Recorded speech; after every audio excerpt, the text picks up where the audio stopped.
এক ছিল এক সুন্দর রাজকুমারী, নাম লাইলা। সে রাজপ্রাসাদের সোনালি বারান্দায় দাঁড়িয়ে দূরের পাহাড়ের দিকে তাকিয়ে থাকত। তার সবচেয়ে বড় স্বপ্ন ছিল দূরে কোথাও নতুন কিছু খুঁজে বের করা। একদিন প্রাসাদের বাগানে হাঁটতে হাঁটতে সে দেখল একটি সাদা ঘোড়া ফুলের মাঝে দাঁড়িয়ে আছে। কিন্তু এই ঘোড়াটি ছিল অদ্ভুত।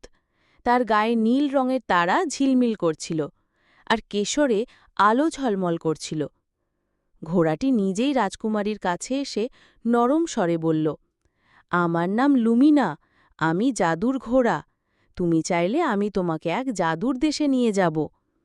লাইলা অবাক হয়ে উঠল, কিন্তু সাহস করে লুমিনার পিঠে চড়ল।